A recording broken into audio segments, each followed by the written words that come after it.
또 큰 천리가 있어 먹고 부서뜨리고 그 나머지를 발로 밟았으며 이 짐승은 전의 모든 짐승과 다르고 또 열 뿔이 있으므로 내가 그 뿔을 유심히 보는 중 다른 작은 뿔이 그 사이에서 나더니 먼저 뿔 중에 셋이 그 앞에서 뿌리까지 뽑혔으며 이 작은 뿔에는 사람의 눈 같은 눈이 있고 또 입이 있어 큰 말을 하였느니라. 자, 우리 지난번에 2장 2장에서 본지 한 53년 후의 일인데요. 2장에서는 하나님께서 이게 사람의 모습으로 앞으로 2500년 동안 있을 이 세상 역사를 보여주셨고요. 사람의 모습으로. 그리고 그게 이제 여기 보시다시피 금, 은, 동, 철이었잖아요. 철이었고, 금은 바벨론이었어요.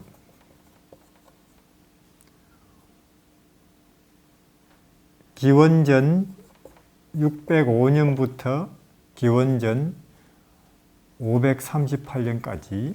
그 다음에 은의 나라는 페르시아고 기원전 331년까지요. 그리고 동의 나라는 그리스. 이것은 기원전 168년까지고요. 그리고 로마. AD 476년까지죠.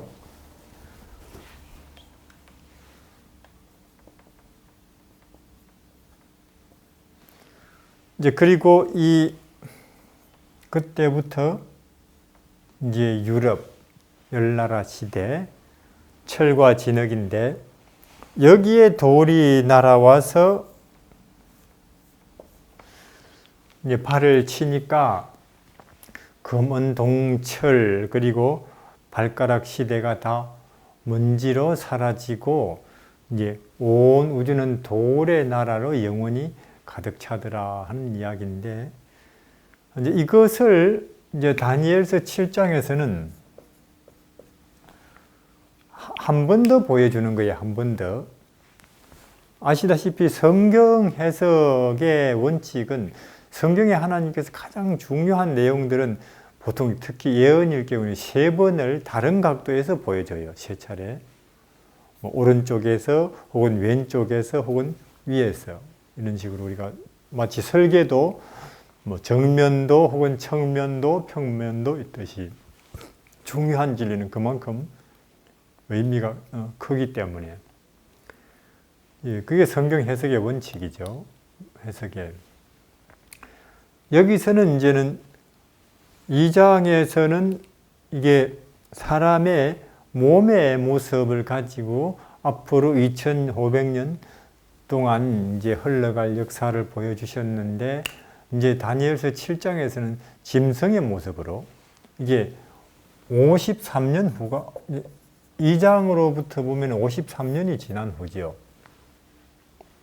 53년 후인데 다시 보여주시는 거예요. 하나님께서 보여주시는데 여기서는 이제는 보면은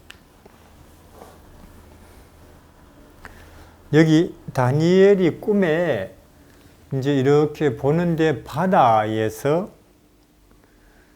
여기 2절에 네 바람이 큰 바다로. 자, 바다는 뭔가? 바다는 아시는 것처럼 요한계시록 17장에는 염려가 안전 바 물은 많은 백성들이요. 그렇게 되어 있잖아요. 물은 인구나 백성을 뜻하는데 물이 가장 많이 모여 있는 곳, 바다잖아요. 그러니까 그 당시에 메소포타미아, 4대 고대 문명지 중에 하나 메소포타미아 여기에 큰 네 바람, 예레미야 49장이나 이런 데 보면은 예레미야 49장 같은 데 보면은 바람은 전쟁으로 상징이 되거든요. 이제 보통 바람이 두 가지로 하나, 신약 성경에 보면 바람은 이제 성령의 역사로도 나타나고 또 이 바람이 전쟁으로도 이제 나타나요. 상징되는데 여기서는 전쟁일 거예요. 그래서 인구가 밀집되어 있는 그 메소포타미아 지역에 네 바람이 불 것인데 큰 네 차례의 전쟁이 있을 것인데 그 전쟁으로 열국들의 즉 제국들의 흥망성쇠가 결정될 것인데 다시 말해서 그 시대의 주역이 바뀔 것인데 그 네 바람을 통해서 네 짐승이 올라와요. 짐승은 여기 보시는 것처럼 다니엘서 여기 보면은 17절에 그 네 큰 짐승은 네 왕이라 세상에 일어날 것이로되. 이제 성경에서 보통 짐승은 왕 또는 나라를 상징하거든요. 정권. 그러면 여기서 네 짐승이 올라오는데 첫 번째 짐승은 사자, 날개 달린 사자. 결론부터 말하자면 이건 바벨론이에요. 왜냐하면은 바벨론 지금도 그 유적에 가서 보면은 그 벽돌이나 이런 문양에 날개에 달린 사자로 많이 표현되어 있어요. 바벨론이.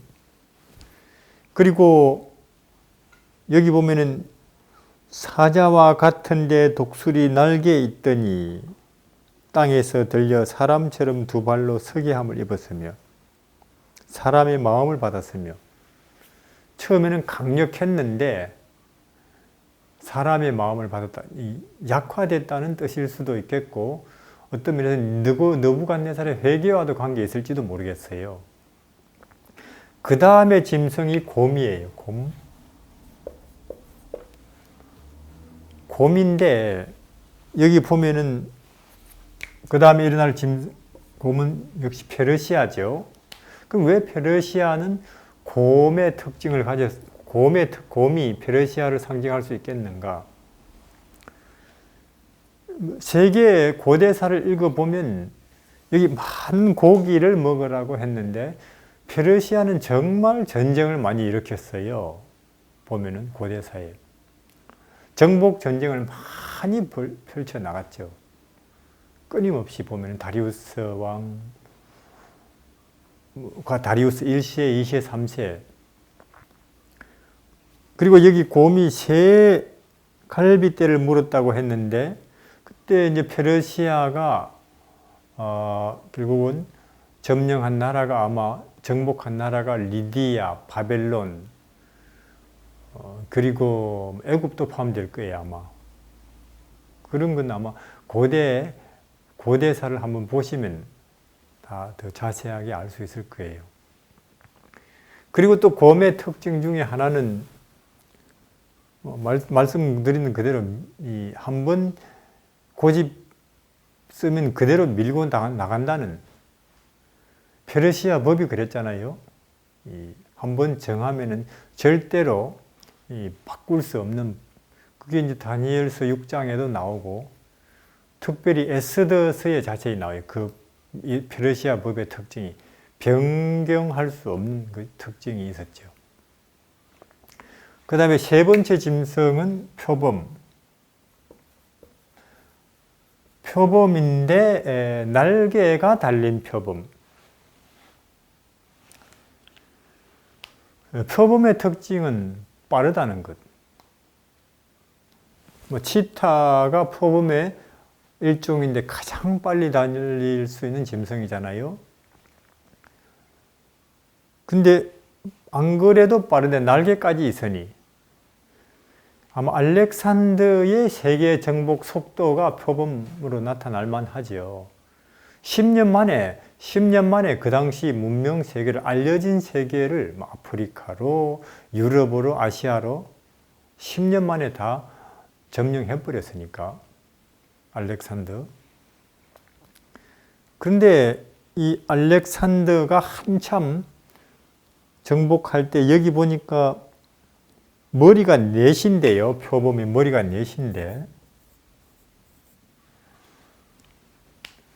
뭐냐 하면은 그 알렉산더 제국, 알렉산더가 이제는 결국 인도까지 정복하고는 더 갈 데가 없어요. 보니까 히말라야 산맥이고 거기가 세상 끝이라고 생각했겠지요. 아프리카 쪽으로는 이집트 밑으로는 사하라 사막이겠고, 그리고 그 당시 유럽 쪽으로 올라가 봤자 그 당시 게르만 민족이 띄엄띄엄 흩어져 사는 문명 세계가 없죠. 할 일이 없어요. 그래서 이제는 술로 세월 보내다가 그 당시 그 습지열병이라고 걸려서는 그때가 30살쯤 되었을 거예요, 아마. 이제 죽죠. 그렇게 죽는 거예요. 근데 이제 아직 자식이 없죠, 후계자가. 옥사나라는 부인이 있었는데 아마 뱃속에 있었던가 봐요, 아직 아기는. 근데 이제 그 부하 장수들이 대왕이시여 후계자를 정해 주셔야지요.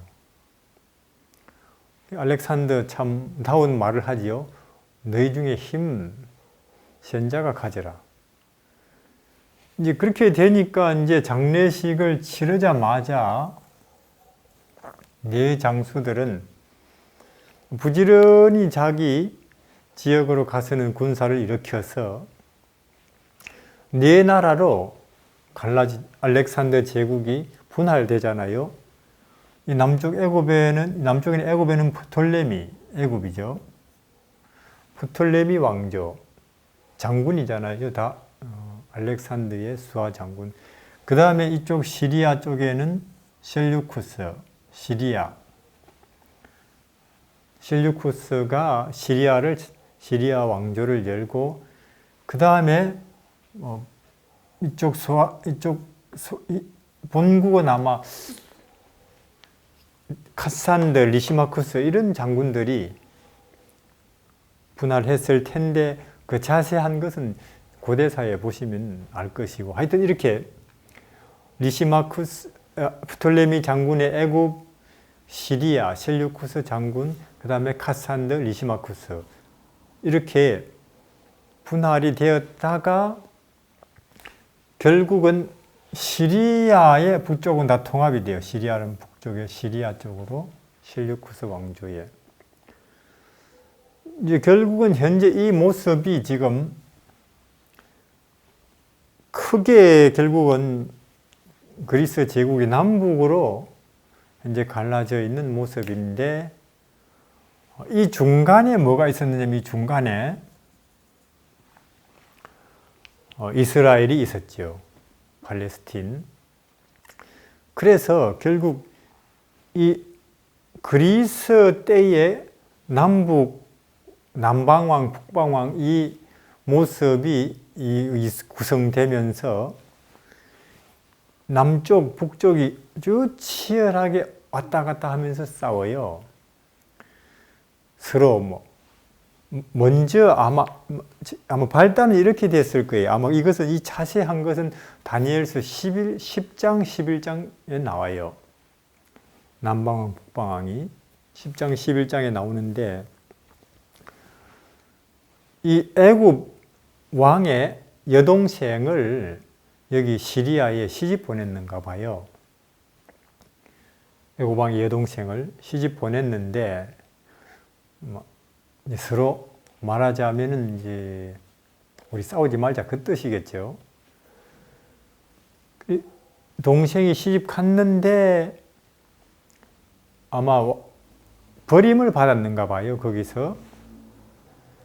그래서는 애굽 왕이 동생의 원수를 갚는다고 올라가서 친 거죠, 시리아를.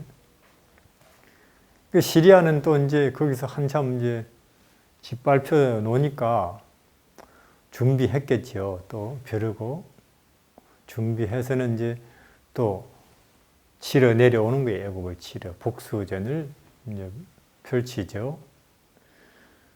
또 애굽이 준비해서 치러 올라가고 또 그들이 준비해서 치러 내려오고 무려 그러기를 한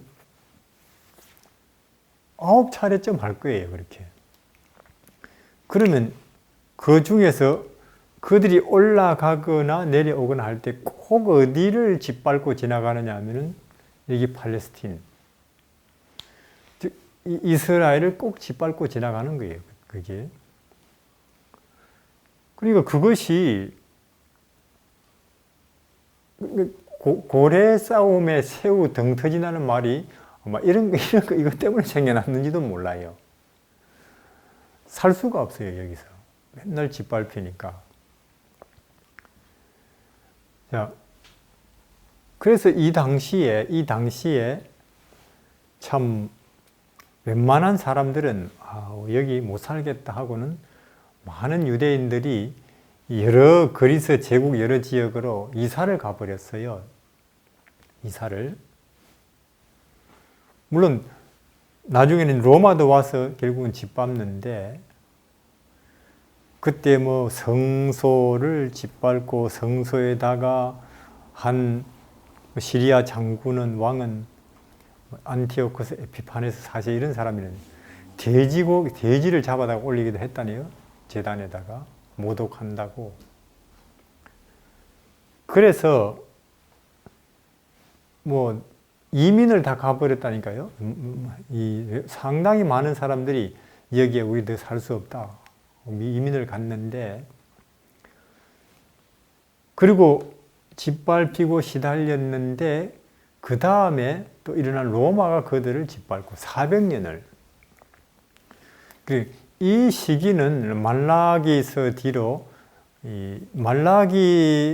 뒤로는 성경에 기록도 없어요. 예수님 탄생까지 400년 동안. 그게 이때입니다. 공백이죠. 그러니까 그들이 얼마나 참 400년 동안 이제는 더 계시도 없지요. 선지자도 없지요. 그리고는 이방인들이 와서 짓밟고 지나가지요. 그 이스라엘은 얼마나 고달프겠어요. 참.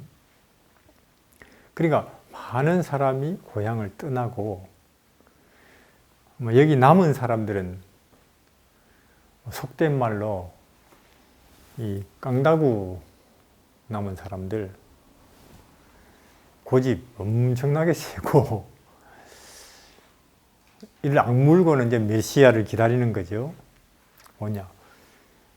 우리는 그래도 하나님이 택한 백성이니까 메시아가 오기만 해봐라. 그러면 우리가 갚은 거 곱절로 우리가 갚아준다 하고는 이를 악물고 메시아만 오기를 기다리고 있는데 고통을 참으면서 멸시와 모욕을 견디면서 어느 날 떡 메시아라는 친구가 와서는 한다는 소리가 로마를 사랑하세요. 원수도 사랑해야 됩니다. 당신들 모두도 다 죄인입니다. 회개를 통해서 구원받아야 될. 그렇게 말하니까 열 안 받겠어요? 죽여버리는 거예요. 그러니까 마귀가 정말로 예수님이 태어나시기 전에 예수님이 이 땅에 오시면은 그 당시 그 민족이 이스라엘이나 교회가 거절할 수밖에 없는 분위기를 완전히 조성해 놓은 거예요, 이게 여기다가. 400년 동안 수많은 세월을 통해서. 그리고 또 하나님은 하나님대로 하나님의 뜻을 이루는데 그걸 사용하시죠. 왜냐? 사도들이나 특별히 그 당시 사도 바울이 이 예수 그리스도의 복음을 전할 때에 주로 가서 전한 대상들이 이방인의 땅에 흩어져 살던 유대인들, 그들은 성경 배경이 있잖아요. 구약에 지식이 있고 주로 먼저 그들한테 가서 전하거든요. 이방인 가운데 로마 제국이나 여러 소아시아 지역에 섞여 살던 그들에게 가서 설명하기가 좋잖아요. 구약 성경을 아는 지식이 있으니까. 그래서 로마 제국 내에 삽시간에 예수님의 복음이 확산된 것일지 된 거죠. 그러니까 하나님은 또 그런 상황을 하나님대로 이용을 하신다니까요. 그래서 그 남방왕, 북방왕, 여기 다니엘서 10장, 12장에 나오는 남방왕, 북방왕이 그 모습이 이때 형성된 것인데, 앞으로 계시록에도 가서 보시겠지만은 이것이 마귀가 전형적으로 자기 일을 하는 방법이에요. 다시 말해서 자기 편을 둘러 갈라놓고 자기 편을 좌익 혹은 우익, 자본주의 혹은 공산주의 혹은 가진 자, 못 가진 자 이렇게 갈라놓고는 서로 싸우게 만드는 게 원수로. 서로. 그리고 그러면은 그렇게 서로 싸우면은 그 와중에 제일 누가 고통을 받느냐? 하나님 백성인 거예요. 여기서. 인류는 항상 거기에 당하고 있고, 오른쪽, 왼쪽, 혹은 자본주의, 공산주의, 혹은 노동자와 자본가. 서로 그러죠. 저쪽 때문에 우리가 고달프다. 저쪽은 저쪽대로 저쪽이 없으면 세상 얼마나 편할까. 사실은 그게 아닌데, 이게. 항상 마귀가 그렇게 일을 하고 있고, 오늘도 마찬가지입니다. 자, 그렇게 그리스가 알렉산더 죽고 난 뒤에 남방왕, 북방왕으로 싸우고 있는데 피나게 이쪽에 로마, 즉, 이베리아 반도 여기에 한 나라가 조용히 일어나서 세력을 기르고 있었어요. 로마죠. 근데 그렇잖아요. 우리가 이 두 나라가 서로 싸우느라고 지칠 대로 지쳐 있을 때 정신 차리고 보니까 로마가 큰 세력이 되어 있죠. 어부질이라고 하잖아요. 그 새가 이렇게 날다 보니 조개가 입을 떡 벌리고 있고, 그래서 새가 꽉 물었는데 서로 놔, 못 놔 하다가 어부가 둘 다 고스란히 주워버리잖아요. 그런 식이었죠. 그래서 결국은 이 지중해를 중간에 둔 그 당시 문명 세계에는 로마 제국이 되어버리죠. 무서운 천리를 가진 괴물이라고 하죠. 괴물.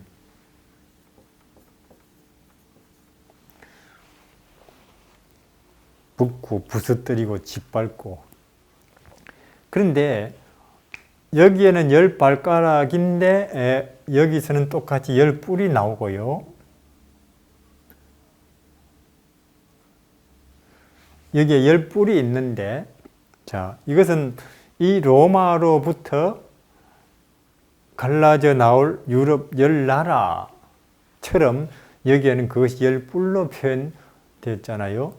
근데 2장에는 없는 것이 7장에 하나 등장하는데, 여기까지는 꼭 같지만 여기 작은 뿔이 하나 나와요. 작은 뿔이.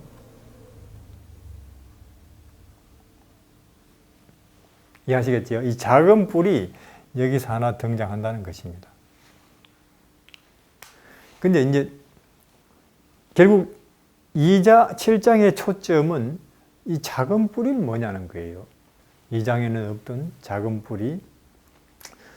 이제 우선 설명을 드리자면 이렇죠. 2장은 앞으로 있을 2500년의 역사를, 문명세계의 역사를 순전히 정치적인 측면에서만 보여준 것이고, 7장엔 정치적인 흐름에 더하기 종교 세력이 여기에 등장하는 거예요. 종교 세력이. 여기 보십시다. 여기 보면 그 작은 뿔이 나더니, 이제 여기 보면은 8절에 내가 그 뿔을 유심히 보는 중에, 이제는 다니엘에게 있어서 주된 관심의 대상은 이 작은 뿔이에요. 유심히. 딱 보니까 무시무시한 걸 하는데, 이제 여기 보면은 이제 잠깐 9절에 장면이 바뀌죠. 9절부터는 뭐냐 하면은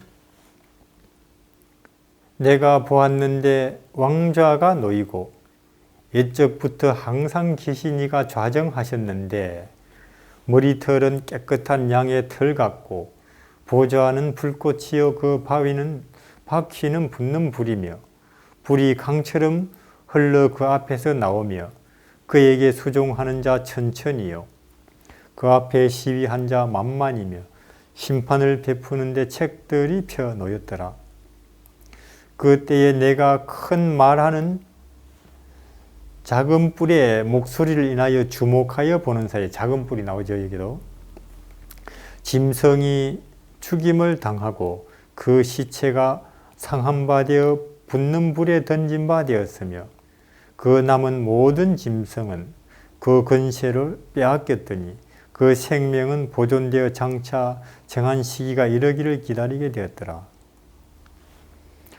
내가 또 밤 이상 중에 보았는데 인자 같은 이가 하늘 구름을 타고 와서 옛적부터 항상 계신 자에게 나와 그 앞에 인도되매 그에게 권세와 영광과 나라를 주고 그 모든 백성과 나라들과 방언하는 자들로 그를 섬기게 하였으니 그 권세는 영원한 권세라 옮기지 아니할 것이요 그 나라는 패하지 아니할 것이니라. 이제 장면이 바뀌면서 하나님의 보좌가 보이고 거기에 하나님의 아들, 즉 예수께서 등장하시는 것을 계시로 봐요. 그리고 심판을 베푸시는 장면인데, 왜냐? 하나님께서도 지금 가만 보니까 이 다니엘이 너무나 무서워하는 것 같아요.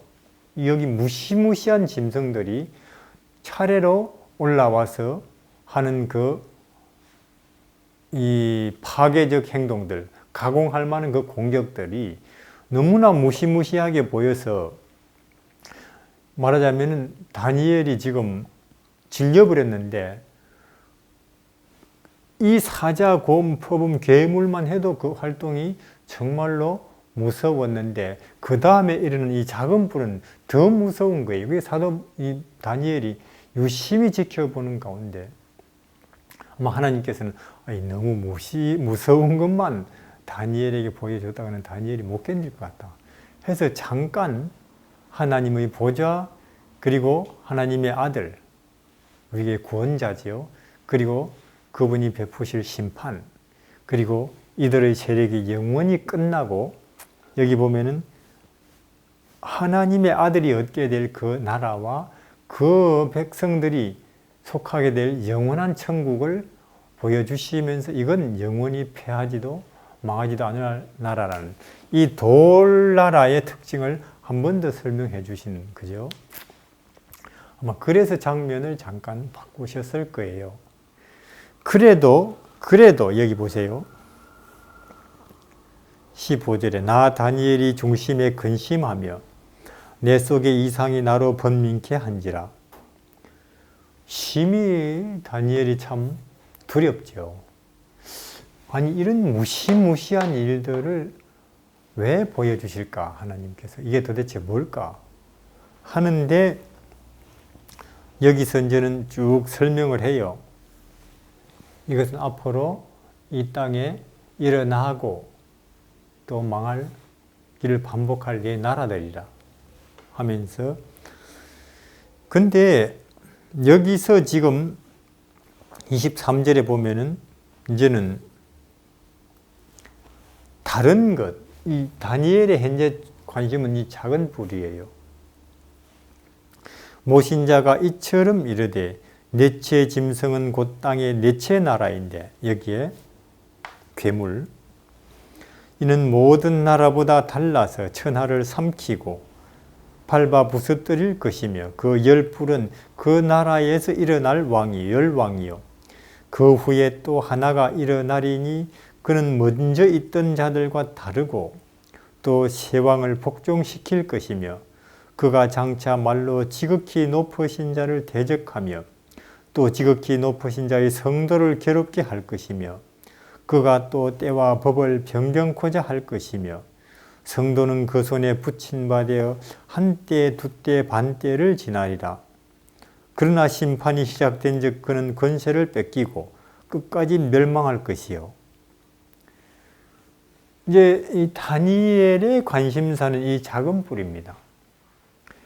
결국 이 나라들이 끊임없이 하나님의 백성과 하나님의 백성을 대적하고 파괴할 차례차례로 이 세상에 일어났다가 없어질 제국들인데, 그 로마라는 나라 뒤를 이어서 결국은 하나님을 대적하고 하나님의 백성을 파괴할 중심 세력, 정치의 이 작은 뿔이란 누구냐? 보니까 제일 무서운 일을 하는데, 앞에 나온 것보다도 더 긴 기간, 그것도 1260일이나 하는 이 작은 뿔이 뭘까? 로마의 뒤를 이어서 일어날, 예수님이 재림할 때까지 하나님을 대적하고 하나님 백성을 파괴할 이 작은 뿔의 정체가 뭘까? 즉 사탄의 대리자 노릇을 할 작은 뿔이 궁금한 거예요. 이 다니엘은. 그럼 우리가 대충이라도 작은 뿔을 한번 신원조회를 해볼 필요가 있겠어요. 자, 여기 작은 뿔은 첫째로는 조건이 되려면은, 어떤 사람들은 그래요. 결국은 지금 진리나 기독교나 혹은 하나님과 하나님의 백성들을 대적하고 반대하는 세력은 공산주의 아니겠느냐, 혹은 불교 아니겠느냐, 혹은 이슬람이 아니겠느냐, 여러 말들이 있는데, 우선 여기 객관적으로 여기에 나와 있는 조건을 가지고 한번 우리가 생각해 본다면, 첫 번째로 여기 있는 말씀처럼 이 작은 뿔은 로마로부터 갈라진 10나라에서 나와야 된다는 거죠. 다시 말해서 유럽에서. 로마로부터 갈라진 유럽에서 나와야 되고, 여기서 나왔으니까 그 다음에 새 뿔을 뽑아야 되고, 즉 이 나라들 10개 중에 3개를 뽑아내고 강화되는 그런 성격이 있어야 되고, 그 다음에 세 번째는 여기 아까 보면은 이 동류들보다 다르다고 했잖아요. 동류들보다. 먼저 여기 보면은 24절에 그 하나가 일어나리니 먼저 있던 자들과 다르고, 먼저 있던 것들과 다르다는, 즉 이게 먼저 일어난 것들이잖아요. 이건 약간 다르게, 상당히 다르게 진리를 반대하고 하나님 백성을 박해하는 세력. 네 번째로는 여기에 보면은 때와 법을, 하나님의 때와 하나님의 법을 변경시키는 일을 해요. 그리고 또 하나는 1260일, 박해한다는 거죠. 그럼 우리가 우선 생각해 봅시다. 불교는 해당이 안 돼요. 우선 여기 유럽 배경이 아니기 때문에. 이슬람도 아니고 세 뿔을 뽑았다. 그러면 공산주의는 물론 어떤 면에서 칼 막스 유럽 출신인데 여기 보면은 1260일을 한때, 두때, 반때 나중에 좀 더 자세히 설명드리겠지만 성경에 보면은 다니엘서나 요한계시록이 계속 나오는 게 때에 관한 것은 한때, 두때, 반때 혹은 42달 요한계시록에 그 다음에 1260일 같은 말이에요. 자, 한때, 두때, 반때는 1년, 2년, 그리고 반년. 그러니까 이건 3년 반이거든요. 그리고 42달, 3년 반을 달로 하면은 계산은 42달이잖아요. 그리고 그 당시에는 한 달을 30일로 환산했기 때문에 42달은 또 30 하면은 1260이 되죠. 그러니까 성경에 요한계시록이나 다니엘에 자주 나오는 한때, 두때, 반때, 42달, 1260일은 같은 말인데 이것은 뭐냐? 즉 아까 이 작은 뿔이 하나님을 대적하고 특별히 하나님의 백성들을 박해하는 기간이라는 거죠, 여기에. 그리고 성경에는 우리가 보면은 자, 이 하루를 계산할 때 성경은 하루를 보통 보면은 이 1일은 1년으로 계산하는 게 성경 원칙이잖아요. 보면 보십시다. 여기에 민수기 14장 보면은요.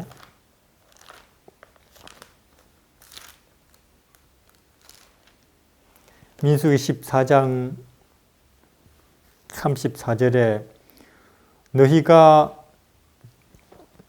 그 땅을 탐지한 날수 40일에 하루를 1년으로 환산하여 40년간 너희가 너희 죄악을 질지니.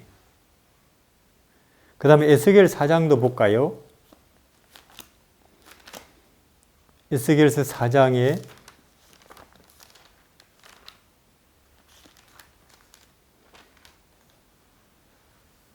에스겔서 4장 마찬가지죠. 6절에 4장 6절에 네게 40일로 정하였나니 1일이 1년이니라. 1일이 1년. 성경에 보통 날짜나 시간 계산할 때 하루를 1일 계산 환산하는 게 성경 여러 곳에 나와요. 그러니까 이 작은 뿔은 하나님의 백성들을 1260년을 박해하는 세력인데 사실상 무신론이나 공산주의는 그 역사가 아직도 500년도 안 돼요. 안 되는 거죠. 여기에 이 조건을 충족시키는 데 포함이 안 돼요. 불교도 이슬람도 혹은 공산주의 무신론도. 그럼 이 조건을 다 충족시키면서 작은 뿔에 합격할 만한 작은 뿔의 세력이라고 할 수 있는 세력은 그럼 뭘까 하는 거죠. 이 무시무시한. 결론부터 말하자면 가톨릭이 가장 유력합니다. 로마 가톨릭이. 왜냐 보세요. 자, 가톨릭은 유럽에서 났거든요. 지금도 유럽에 근거지가 있고. 그 다음에 세 뿔을 뽑음. 여기 로마로 갈라졌던 10나라 중에서 이런 게 있었어요. 주로 이제 아리우스파와 그 다음에 즉 예수님의 신성을 인정하지 않는 파가 아마 인정하지 않는 이레니우스파와 아마 아리우스파가 있었을 텐데, 아리우스파는 예수님의 신성을 인정하지 않는 파였을 거예요. 파고.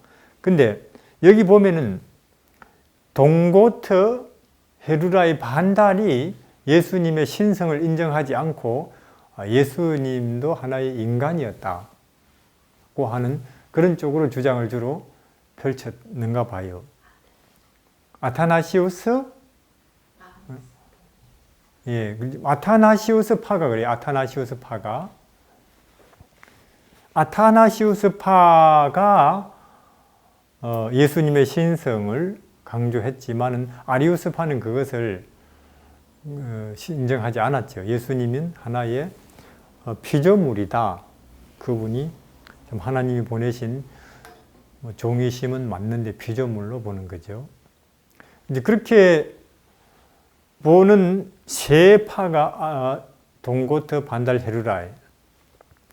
근데 그 당시에 이제 정치적인 상황을 보면은 물론 게르만 민족이 로마를 결국은 그들이 차지했지만 로마 제국이 게르만 민족은 문화적으로나 종교적으로는 야만이었죠. 그래서 문화나 종교적으로는 로마에 동화돼 버렸어요. 그래서 그들은 종교적으로는 로마가 그 당시 기독교화되어 있었으니까 로마의 기독교를 고스란히 받아들였죠. 왜냐하면 보세요. 어떤 면에서 이렇게 썼을 거예요. 그래서 그 당시 로마 제국은 비록 10나라로 분열되어 있었지만, 게르만 민족에 분열되어 있었지만은 기독교라고 하는 하나의 큰 테두리 안에서 또 하나의 말하자면 울타리, 기독교라는 울타리 안에 있는 그런 모습이었어요. 그래서 그 기독교, 그 교회 중에서도 제일 큰 교회가 그 당시에 로마 교회였죠. 로마가 가장 큰 도시였으니까. 그런데 그 당시 분열된 10나라 중에 가장 그래도 중심되는 나라가 프랑크 왕국이었고, 근데 프랑크 왕국의 그 당시 왕이 처음에 메로빙거 왕조였는데, 메로빙거 왕조인데 거기 재상이 피핀이라는 재상이 있었어요. 피핀이라는 재상이 있었는데, 피핀이 이제 그 당시 피핀이 그 당시 메로빙거 왕조의 프랑크의 재상이었는데, 그 왕이 좀 약했던가 봐요. 그래서 피핀이 이제 자기가 왕이 되고 싶은 야심이 있었죠. 그래서 교황한테 가가지고 교황이, 그 당시 이때는 이미 교황 제도가 섰어요. 그러니까 이 로마 교회의 감독을 교황이라고 하자는 제도가 기원전 AD 538년부터 시작이 됐으니까. 그런데 그 교황권을 인정하지 않는 나라가 있었는데, 그게 아마 아리우스파 세 나라죠. 동고트, 반달, 헤루라이. 그래서 피핀이 교황한테 가가지고 당신이 나를 밀어주면, 즉 내가 프랑크 왕이 되게 하는 걸 승인해주면은 당신에게 반대하는 이 세 나라를, 아리우스파를 내가 교황령으로 주겠습니다. 정복하고. 그렇게 서로 짜고는 서로 인정해주고, 그리고 이 피피는 메로빙거 왕조를 몰아내고 자기가 왕이 되면서 카롤링거 왕조를 열었죠. 그래서 세 뿔을 뽑은 거예요. 이 가톨릭 교황권이. 거기에 해당이 되는 거죠. 유럽에서 나왔고 세 뿔을 뽑았다고 하는 면이 있었어도, 그건 세계사에 자세히 알아보면 될 거예요. 여러분들이 각자 스스로. 그 다음에 먼저 있었던 것하고는 다르다는 것. 자, 이 바벨론, 페르시아, 그리스, 로마는 정치적으로만 하나님 백성들을 압박했어요. 짓밟고. 근데 여기 가톨릭은 안 그래요. 전혀 이것은 종교적으로 뭐냐?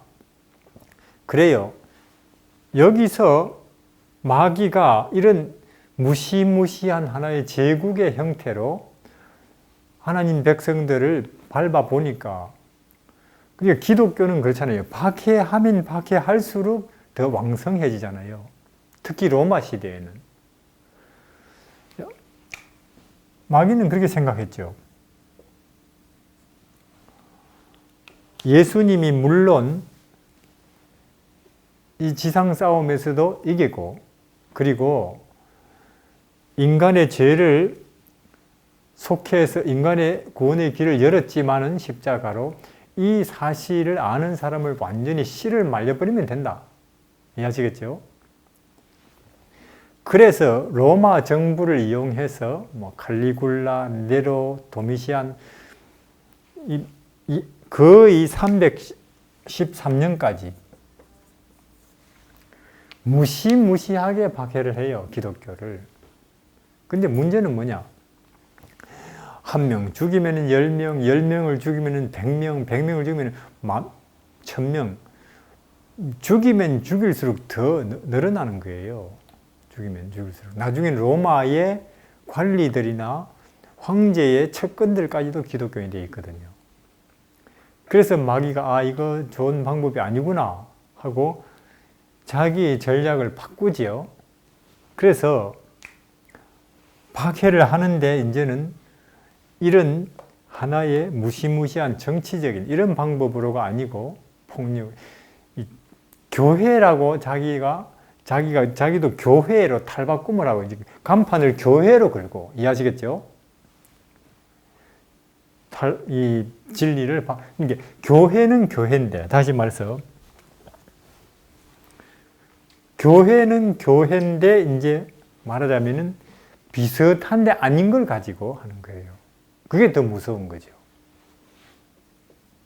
없애려고 했는데 안 되니까 이제 이렇게 다른 걸 많이 세워버리는 거예요, 이렇게. 그럼 더 혼란스러운 거예요. 도대체 어느 게 진짜냐? 너무 많아져 버렸어요. 그때, 지금도 마찬가지. 그래서 자기가 먼저 있던 것과는 달리, 이제 자기가 하나님의 대리자라고 하면서 교황이, 그리고 감히 자기에게 거역하는 자는 그 예수님을, 그 하나님을 거역하는 것이 되고 하면서 1260년 동안, 아시다시피 538년 교황권이 확립되던 그때부터 1798년 나폴레옹 혁명으로 교황권이 일단은 끝나는 그때까지가 정확하게 1260년이거든요. 얼마나 많은 사람들을 박해하고 죽였는지 몰라요, 가톨릭이. 종교 재판에. 마녀라고도 죽이고, 그 중에 대표적인 사람은 잔다르크, 허스, 제롬, 많지요, 틴데일.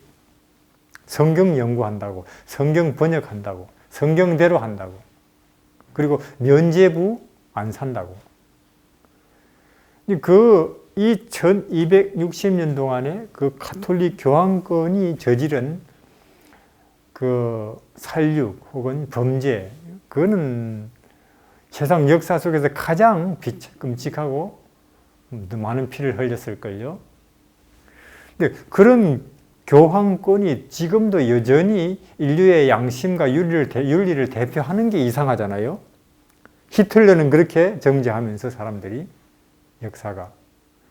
그러니까 이건 하나의 마귀의 속임이지, 아담과 하와를 에덴 동산에서 사기쳤고 이스라엘을, 교회를 사기쳐버린 그 마귀의 기만이 이렇게 우주적이고 초자연적이고 그리고 역사와 시대를 초월해서 인간을 속인다는 거예요.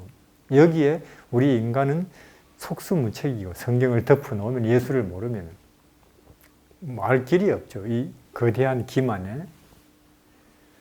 십자군 전쟁이 그렇고, 면죄부를 파는 게 그렇고, 갈릴레오를 이게 과학적도 아니고 윤리적도 아니고 도덕적도 아닌데 그저 우리가 하나님의 대리자다, 교회다 하면서 면죄부 파는 거 보고, 또 신부한테 가서 고백하면 죄 용서 받았다는 거예요. 성경적도 전혀 아니죠. 지옥을 말하고 연옥을 말하고 우상이 있지요. 그 모든 것을 볼 때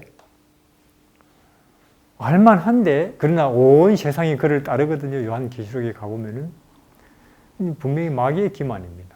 그래서 먼저 있던 것들과는 다르다는, 여기에서도 해당이 되죠.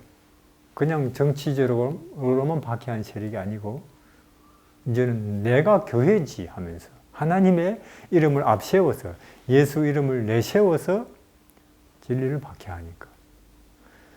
그러니까 중세기 동안 그걸 중세 암흑기라고 하는데, 교황의 전성기가 중세 암흑기. 그때 보면은 이 유럽은 과학도 없고 문학도 없고 진리도 없어요. 보면 그냥 교황이 한마디면 다 끝나는 거죠. 무지몽매한. 또 때와 법을 변경했다는 것. 그렇잖아요. 원래 하나님께서 십계명을 주셨는데, 즉 안식일을 기억하여 거룩히 지키라고 했는데, 안식일을 기억하여, 지금 보면은 안식일을 기억하여 거룩히 지키라고 하셨는데, 이제 가톨릭의 기본 교리에 보면은 일요일도 우리 가톨릭이 변경했다고 그렇게 공식적으로 나와요. 성경은 물론 안식일을 지키라고 했지만 우리 가톨릭 교회의 권위로 우리가 이것을 안식일에서 일요일로 옮겼다. 왜? 하고 물으면 거기 그렇게 돼 있어요. 우리가 그런 권위가 있기 때문에. 그 외에는 없습니다. 우리가 그럴 권한이 없다면 했겠냐? 이 뜻이에요. 이상한 말이에요, 이게. 우리가 그럴 권한이 없다면 했겠냐? 그게 전부예요, 답이. 그 다음에 법을 바꾸는, 자, 십계명이 10개잖아요. 근데 그 중에 둘째 계명이 너희들은 하늘이나 혹은 땅이나 혹은 물속에 있는 그 아무 형상도 만들지 말고 거기에 절하지 말라. 둘째 계명이거든요. 근데 가톨릭은 수많은 우상들이 있다고요. 마리아도 있고 예수님 모습, 12 제자들 모습, 그런 것을 수많은 우상을 만들어 놓고 거기다가 빈다니까요. 만들지도 말고 거기다 절도 하지 말라 그랬는데. 그래서 가톨릭의 십계명에 가보면은 둘째 계명을 없애버렸어요. 그럼 9개가 되잖아요. 10개로 채워야 되는데 10번째 계명을 둘로 나눴지요. 이웃을 탐내지 말고, 제9계명, 10계명, 이웃의 아내나 그 소유물을 탐내지 말지니라. 10계명을 마음대로 바꾸는 거죠. 크리스마스도 그래요.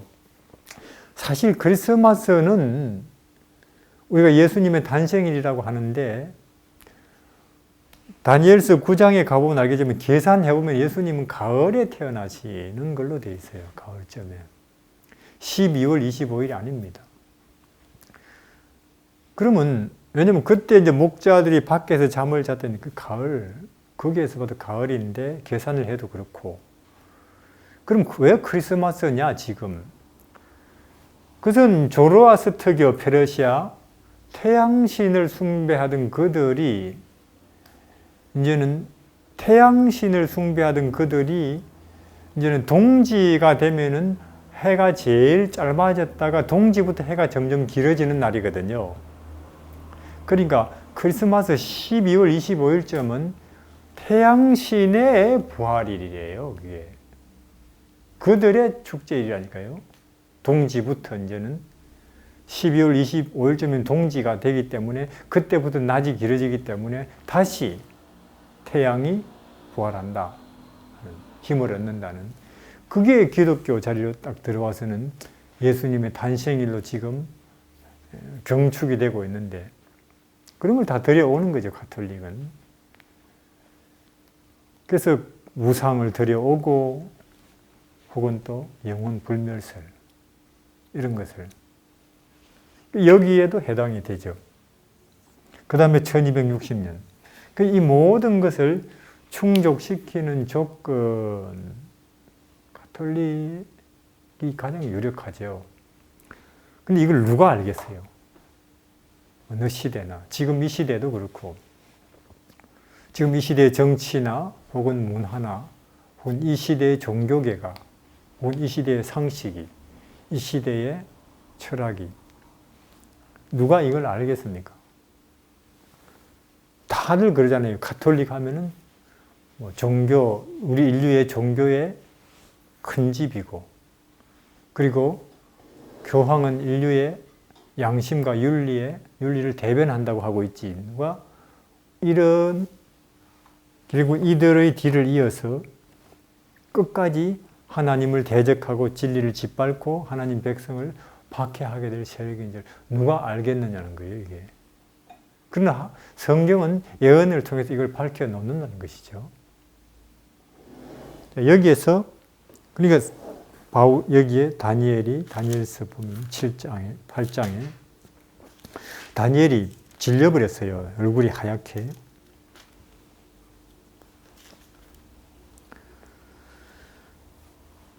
자, 28절에 그 말이 이에 그친지라.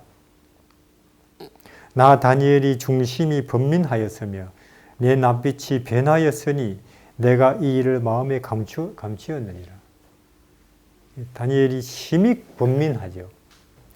왜냐하면 다니엘은 이제는 곧 자기 나라가 회복될 걸 기다리고 기대하고 있는데 이런 무시무시한 일들이 앞으로 계속 있을 것이고, 그 중에서도 특히 작은 불이 이런 엄청난 박해를 계속 진행할 거라고 하니까 다니엘이 참 마음이 근심이나 두려움이 가득하죠. 그럼 우리가 아까 본 것처럼 아무리 마귀가 에덴 동산에서부터 오늘까지 인류를 기만하고 속인다 할지라도 하나님의 성경은 진리를 우리에게 여전히 분명하게 말해주고 있고, 그리고 결국은 심판이 예수님의 재림과 함께 올 것이고, 예수님의 재림과 함께 재림할 때 오시는 그 성도들의 나라가 영원하고 영원할 것이라는 것입니다. 그래서 우리는 재림을 기다리는 소망의 백성이 되는 거죠.